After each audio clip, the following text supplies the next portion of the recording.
Hey. So I interviewed Alexa, our foreign exchange student from San Miguel de Allende, Mexico. My original plan was to take Alexa to the planetarium, but she had tennis practice, so we just ate dinner in her room. Some to talk and do the interaction. Some similarities I noticed is that we both had small class sizes growing up in elementary school, around 20 students, and we both went to school for around the same amount of hours per day. The two schools she attended and talked about are Academia Internacional and Centro Educativo Naciones Unidas. It's in Spanish, so I don't really know how to pronounce it, but they're both private schools. I went to public school. That's a big difference. Also, Alexa had 8 classes per day after elementary school, and I only had 5. And she said that she thinks people kind of study harder here and do more after school activities because they have more energy after school. Um, with 8 classes and plenty of outdoor activities during her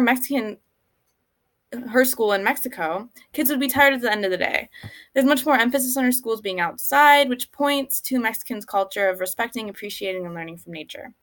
The outdoors were literally a part of the school because each classroom wasn't connected by a hallway. You go outside to walk to each class. This made me realize how little I go outside during the school day. And when she mentioned how much of her school day was outside, I was like, wow, I never go outside in my school. And I understand that indoor schools are necessary for Michigan's climate, but it really showed me that they really emphasize outdoors there, and we don't nearly as much.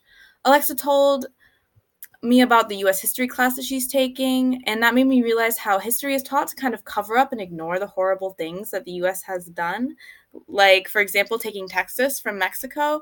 I never remember learning about that, and Alexa knows all about it because she took a whole class in Mexico about that. Exactly. So I recorded the conversation. Here's a quote about the US history class that she's taking. They, the US, don't even care about it. They took Texas and it was like, we moved on to the next topic. In Mexico, everyone's so mad that they took these dates from us. We took a whole class about it. I can't imagine how shocking it must have been to be Mexican and see such a blatant erasure of important history from the classroom.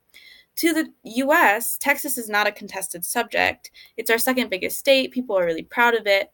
And I think this made me realize that people from the United States have this culture that taking and conquering of land at the expense of other people is fine when it benefits us. And this is such a strongly held belief, I think, because of the way our history is taught. Alexa commented on how routine and structured schools are in the United States. She gives some examples, like when you walk in, you sit down, you do a warm up, you answer questions, do the lecture, then you answer questions again or do like an exit slip, something like that. That's very typical of American school day. She mentioned how in Mexico, the teachers would structure the day very differently, have different things to do every day.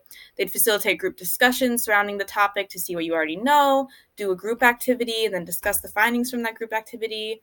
And this is a really way better way of doing things. The style of teaching helps reduce cognitive load and develop deep understanding of topics because it helps you connect what you're learning now to what you already know.